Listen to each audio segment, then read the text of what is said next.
Today I'm with Eric Davis.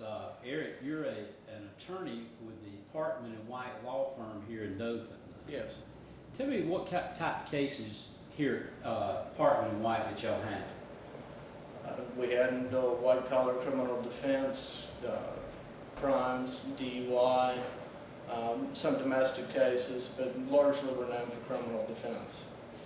Prior to becoming in the criminal defense attorney's office, you worked in the district attorney's office. How long were you a prosecutor? A little over 7 years. Tell me some type of cases that you have prosecuted. Capital murder, drug trafficking, possession, theft, sex cases.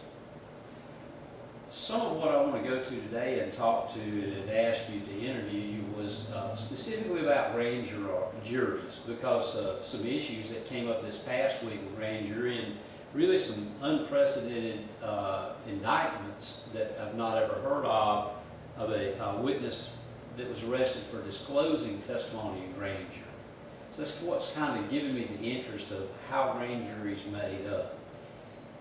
Would you explain to me, first off, how many people are impaneled in a grand jury? I think you start with a minimum of 18. Not all of them have to be there all the time. I think you do have to have a minimum number to meet at all times, and then a different number to true bill. How long is a grand jury usually in session? Here in Houston County, I think they sit 2 terms. I think in Houston County, the grand jury sits every other month. So one grand jury may sit in January and then again in March. And I think by the time they report it out in April, I think they're done. So every 2 months we have a new grand jury. That's been the typical around here. Why do we have a grand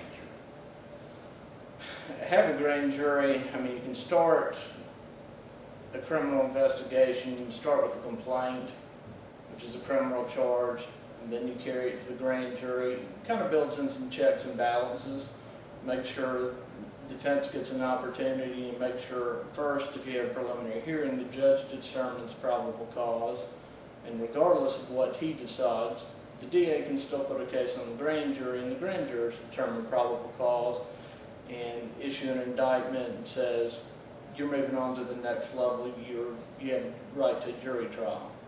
Now, grand jury is secret, in a secret room? So much as know that the room's secret. I mean, it's in the courthouse. The grand juror's there, the DA's there, and nobody else is, other than subpoenaed witnesses, come in there. Is anybody allowed to discuss what goes on in grand jury? No. There are specific statutes for witnesses, grand jurors, and anybody involved. It's the secrecy, at least in the past or the old days, so to speak, was to make sure that somebody didn't find out they'd been indicted so they could flee.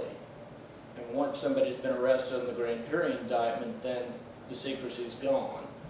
Except for the fact that the secrecy of what goes on in the grand jury, what questions were asked, what evidence was presented, that remains secret. Now, is there a court reporter in grand jury? I've never seen one. Now, how many grand juries have you run during your 7 years? Probably only about 2. Okay. What type of testimony, in other words, does the defense get to put on their case to the grand jury, or do they just hear one side, or what information is presented to grand jury? Typically, the grand jurors hear only one side from the state. It's run by the DA or an assistant DA, and they'll have their version of the grand jury file. They may have a report in it. They may receive the report that time. They'll ask enough questions to establish whether that particular charged offense had been committed. And, you know, the state can put on one witness, they can put on the law enforcement officer, hearsay is clearly admitted, and the defense has no right to cross-examine any of those witnesses at that point. It seems kind of unfair that it's just a one-sided with the district attorney and a prosecutorial, that there's no defense, and the defendant is not in grand jury to even defend what he's being accused of. Well, the DA's job is to seek the truth.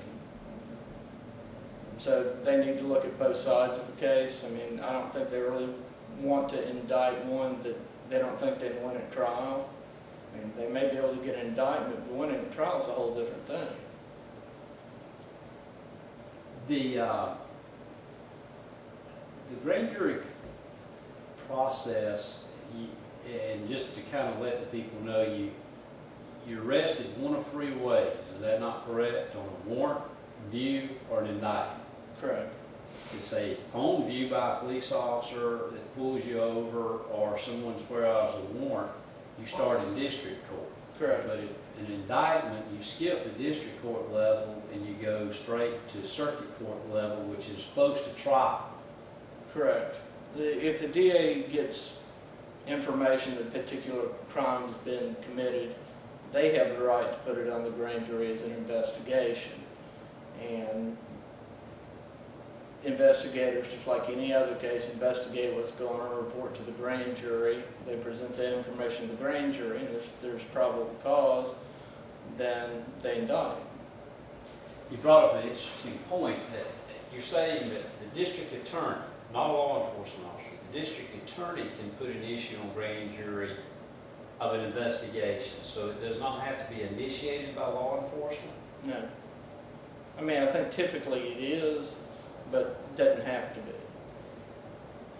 be. Does the district attorney use grand jury as a fishing expedition at times? And I'm not talking about our particular DA, I'm just talking about in general. Do they use it as a fishing expedition on certain issues? You know, you hear those stories in other jurisdictions. I don't know. I can see how it could be subject to abuse. I'm not saying it is here or anywhere else, but it could be used that way. We have 18 people in a grand jury. They meet secretive. The defendant doesn't get to present his side of the case. We talked about grand jurors that they meet for like 2 months. When they report out, tell me what reporting out or grand jury reporting out means. I think it's all pretty technical. It's a matter of the 4 persons signing all the indictments and the judge signing them all in the grand juror's presence. All seems somewhat technical or petty perhaps, but it's all required by statute. So the law points out this, you're to do A, B, C, and D. Very specifically. And recently in the indictment for the person of disclosing testimony, which was with the name of the charge, which is a code section, somebody wanted to look it up, of 12-16-211 that got arrested. Nobody can disclose what they hear in grand jury or what they testify to. No, and I believe there are even felony provisions. Okay. After someone's indicted, what happens? What's the next step from there? If they're already on bond, then an arraignment gets docketed in circuit court and pretty much gets a circuit court case number, is docketed in circuit court, and arraignment's date set. An arraignment's just when you either plead not guilty or not guilty. In theory, it's typically here it's not guilty, and if you want to plead guilty, it's set for a later date. You can be arraigned in person where the DA reads the indictment to you and you say not guilty, or it can be waived by written form. There has been subpoenas issued for the Houston County Commissioners and for some records. The record subpoena had Doug Valeska's name on it. The subpoena that the County Commissioners was just issued is just the Attorney General's office. How can the Attorney General come into Houston County and conduct a grand jury? I think by law he can anytime. This may be something that they're doing jointly with the DA's office here, but the Attorney General can come in and convene a grand jury in, I believe, any of the counties whenever he wants. Does he usually take the existing sitting grand jury, or can he just send a directive and panel a grand jury? That part I don't know. Okay.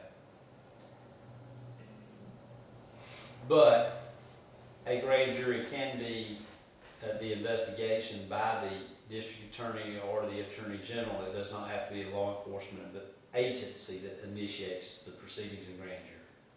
No.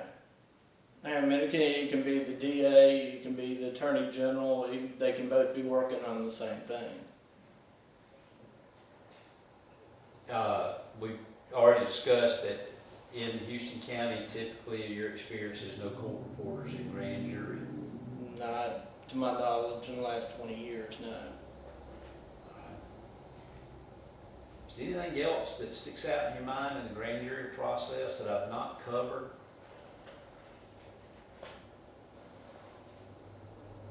Honestly, no. Unless you want to talk about how easy it is to indict somebody. And that was a question off camera that I asked you. Is it real easy to indict somebody on by a grand jury?